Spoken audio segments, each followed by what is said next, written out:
The mining of cobalt destroys the environment, pollutes the water, kills the people, promotes slavery, steals childhoods and fractures communities. The mining of nickel destroys the environment, pollutes the water, kills the people. The mining of lithium destroys the environment, pollutes the water, kills the people. Those are the three main ingredients in your battery. Good afternoon. I have a fun little video today. We are looking at an article written by Stephen Smith titled, "How easy is it to charge an electric car on a long journey and what does it cost? 350 miles in a Volvo C40. Now, there's a fair few amount of these articles around. This one caught my eye because A, it's a journey that I would have done, and B, it's a car that I would have used. So we're going to dig into it. We're going to look at some of the comments on the article, and at the end, we're going to get a bit controversial. So let's have a look.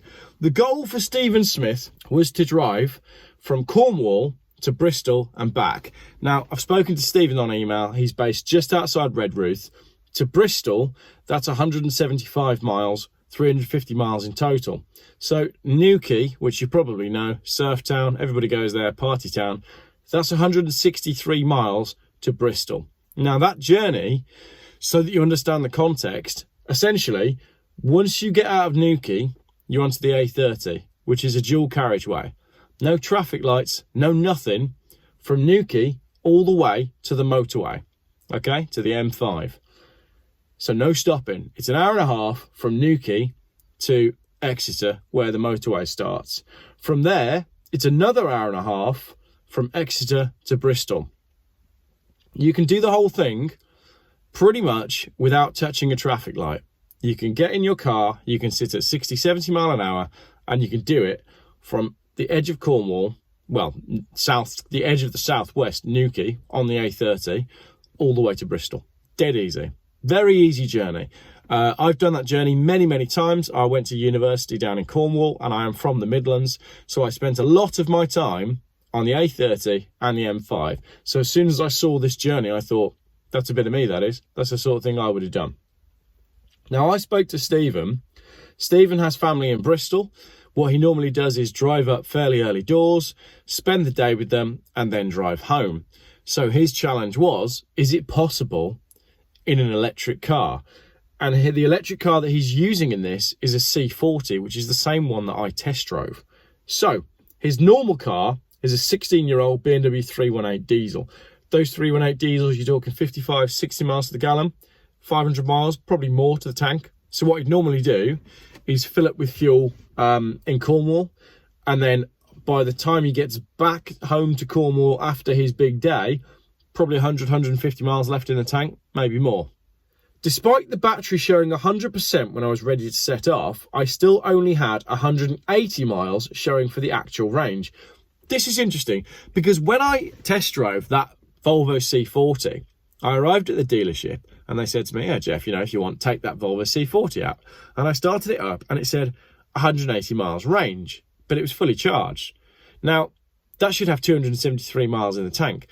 The guys, salesman, let's be honest, love you, said to me, "Oh, it's probably just because, you know, so-and-so who drove it in this morning has a heavy right foot." And I thought, okay, maybe. But maybe they just genuinely don't have the range that we're told that they have. This seems to be a theme in electric cars. I mean, don't get me wrong, it's a theme in miles per gallon generally. Most people will say, oh yeah, average 60 miles per gallon, and realistically you're getting 45. It's worse with the newer cars. My Volvo does the exact same miles per gallon that the brochure says it was going to do. But this is 1996, and maybe the window dressing has got worse since then. Anyway, let's carry on.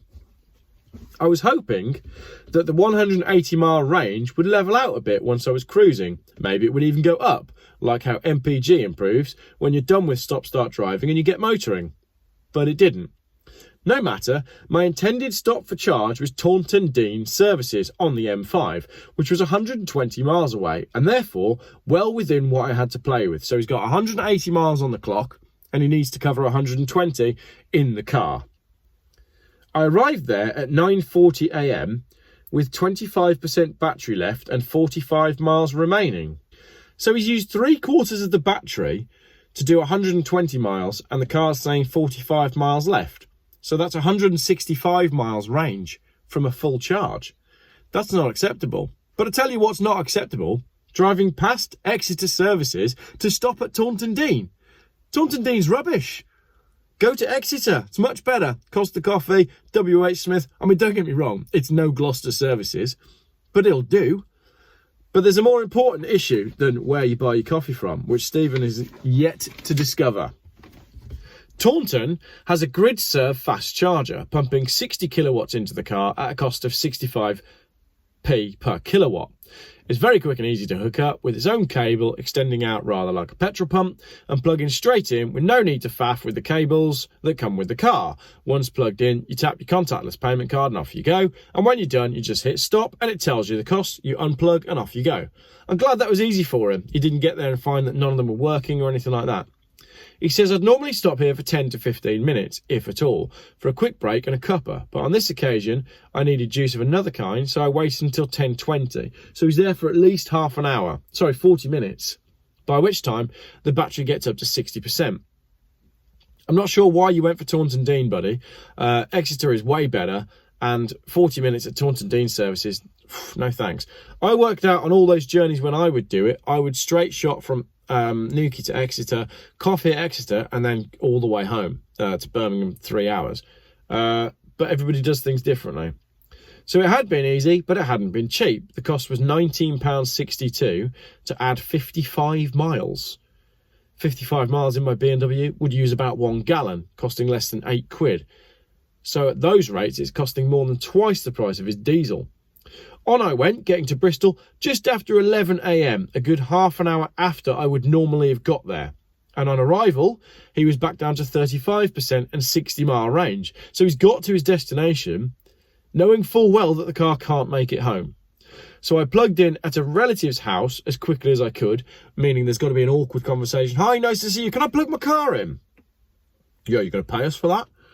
The price of electric these days. Oh, I know, it's terrible, isn't it? But still, can I plug it in? Awkward. I don't want to have those conversations with people. And what if his friends didn't have a driveway? What if it was a terraced house, and he's got to drape a cable across the road? It's dangerous. So he plugs it in at the house, back to very slow charging using a standard 3-pin plug. By 6:30 p.m, 7.5 hours later, I added 30 miles at a cost of £5. Okay, it's cheap. £5. But it's 30 miles and it took 7.5 hours. What's the point? Right, so he's done his day in Bristol. Now it's time for his return journey. During the day, I reviewed my charging options for the return home and realised I'd missed the trick. Like I said, at Exeter services, around halfway, GridServe has a much bigger charging operation and has some super fast chargers, promising 350 kilowatts compared to the 60 I'd used at Taunton. So there we go. It's not just better coffee at Exeter services, it's faster charging. And there were people in the comments saying, wow, you just didn't look at your charging options properly, as there would be. But there we go, that's what happened. Steve departs Bristol at 6:45 p.m, around the usual time for him to do that trip, having squeezed enough juice in the car during the day to get back to a 90-mile range. But he's got 180 miles to do. 120? 163? Anyway, it's more than that, isn't it? Exeter was 75 miles away, so it was going to be tight. So he's got 90 miles in the tank, 75 miles to get to Exeter. I was determined to make it rather than potentially having to stop twice on the way home. I knew the super fast charger would sort me out if I could get there. I'm sorry, but even the concept of having to stop twice between Bristol and Newquay is ridiculous. Unless you have a tiny bladder or a real thirst for coffee. Man, the next hour or so was stressful. I arrived just pulling into Exeter with 7% charge, 14 miles range showing. And I have to admit that the 20 minutes or so before arriving there were not a pleasant feeling, as the range seemingly got tighter and tighter. But I made it, and at 8 p.m. I plugged in, and the process was the same as the morning, quick and easy to get charging, this time 66p per kilowatt. The charger didn't disappoint when it came to speed. It showed as much as 130 kilowatts during charging, although it slows as it gets fuller. This was impressively quick. It was hard not to be struck by how far we've come in terms of charging tech in recent years. Positivity. But phew, it wasn't cheap. I mooched around a fairly quiet service area until 8:45. So again, 45 minutes at a service station, stopping the charging at 84%, giving 140 miles range, comfortably above the 100 he had to do to get from Exeter back to Redruth. The rapid charger had added 126 miles in 45 minutes at a cost of £43.45. £43.45. That's half a tank in my Volvo, which would be 300 miles. Yeah, twice the amount. Part 2 of the return journey was less stressful, knowing that I was home and dry, so to speak. I had enough range to get back to his house, basically. So he did get home at 20 minutes past 10 on the evening, an hour later than normal, with 25 miles and 16% battery left. I, on the other hand, was close to 0% at this point. The whole day had been a bit of a brain melt, in all honesty, constantly working out how far I could travel and where the best places to stop were on both legs of the journey. All in all, I felt relieved to get home, but also like someone had emptied my wallet while I wasn't looking. What a great article. The verdict from Steve. I wanted this to work, I really did, but after what I hope you will agree was a pretty comprehensive real-world test, I couldn't make the numbers add up. Whichever way I looked, the return trip had taken me 90 minutes longer than usual and cost me nearly £40 more, and I didn't expect that. Helping to save the planet, coming on to this in a minute, with zero emissions vehicles comes at a personal cost, it would seem, certainly giving the spiralling cost of energy in the past year or so. If you do mostly long journeys, the current expense of using service station chargers starts to make this a lot more difficult. If I'd done all my charging on the 79p charger, for example, my total cost would have been even more, £130, nearly 3 times the diesel price. So he's saying it would have cost him £130 to do 300 miles. £130 would get me on this car more like 900 miles. So his costs. He fully charged at home before he left.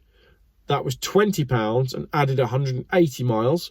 Then he did a fast top-up at the services. That was at Taunton Dean. £19.62 to add 55 miles. A slow top-up in Bristol. £5 to add 30 miles. That was the one that took 7.5 hours. And then a super fast top-up at Exeter on the way back. £43.45 for 126 miles. His total spend was £88.07, which is pretty much bang on, give or take. That's 2 coffees less than a full tank on this car, which would give me 650 miles. So, like he says, diesel cost for the same journey, assuming 55 miles per gallon, 50 quid. Petrol cost for the same journey, assuming 45 miles per gallon, 53 quid. So, an interesting test, for sure. Yes, he could have been more organised, and that is what most people said in the comments on the article. I've got some of these comments here. There were 273 comments. People like this stuff. They want to talk about it.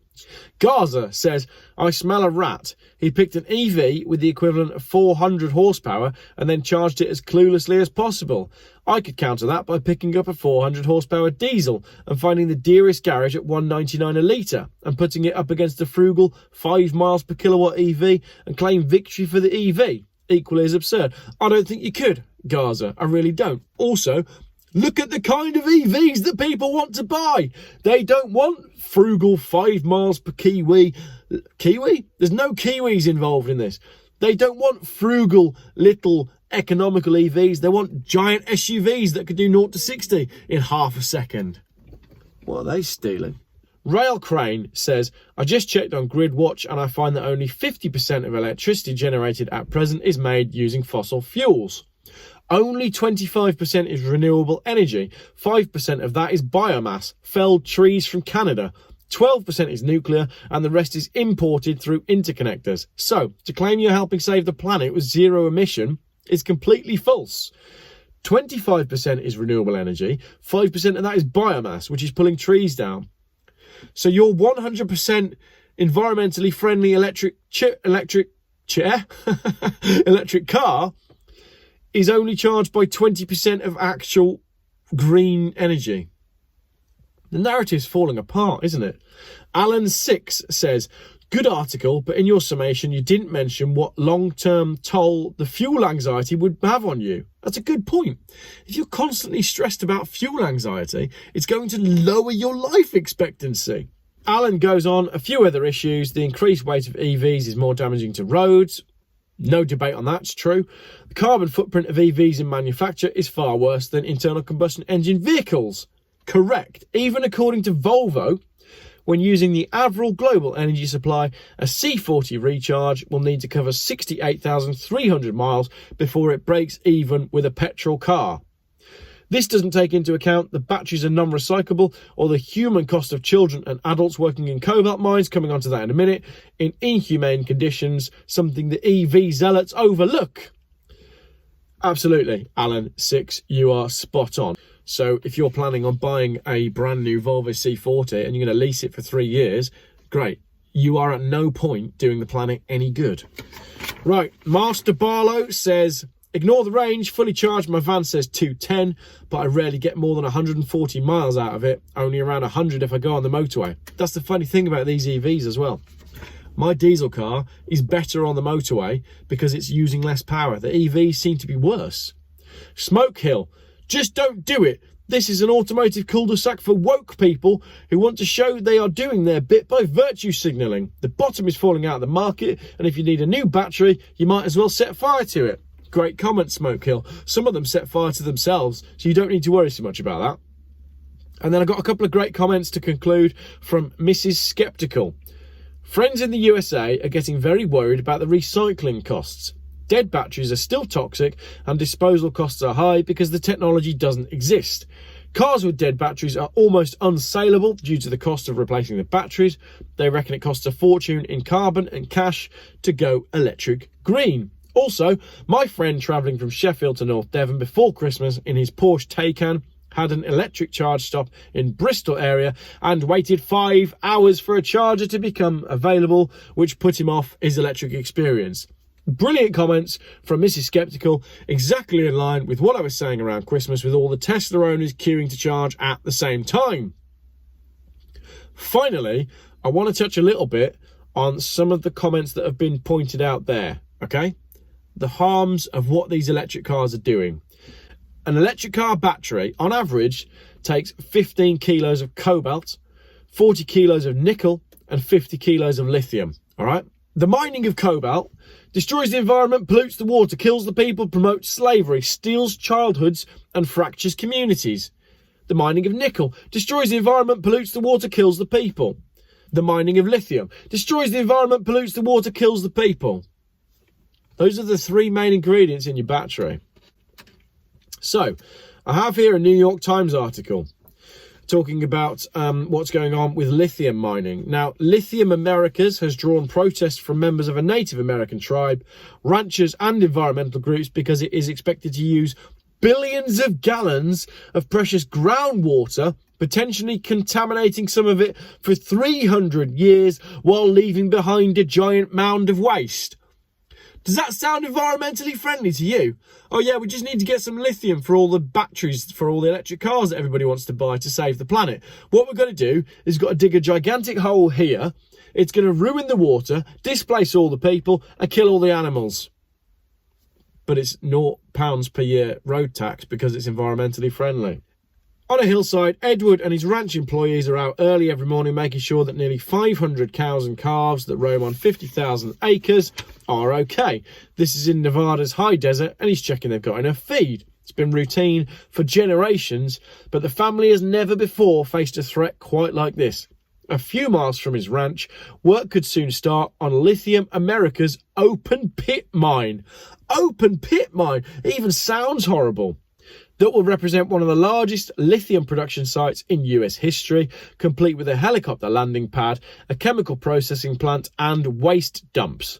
The mine will reach a depth of about 370 feet.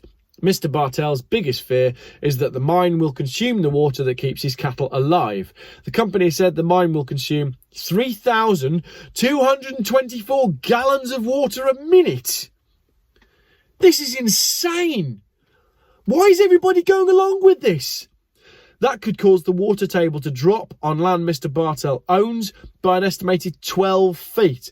Dropping the water table causes problems with landslides, the ground opening up, sinkholes and all sorts. While producing 66,000 tonnes a year of battery-grade lithium carbonate, the mine may cause groundwater contamination with metals including antimony and arsenic, according to federal documents. The mine may cause groundwater contamination? It will. It absolutely will. It's going to destroy your land. The lithium will be extracted by mixing clay dug out from the mountainside with as much as 5,800 tonnes a day of sulfuric acid. This whole process will also create 354 million cubic yards of mining waste that will be loaded with discharge from the acid and may contain modestly radioactive uranium. Permit documents disclose. We are living in a matrix, right? And I don't mean living in a matrix in terms of when Neo woke up and he saw all the people in pods with the life being sucked out of them. That kind of is happening. But the matrix that we are living in, and I will do another video that explains this in more detail, is the fact that in order to have and believe in what you've got over here, you have to completely suspend your belief and understanding of what's actually happening over here.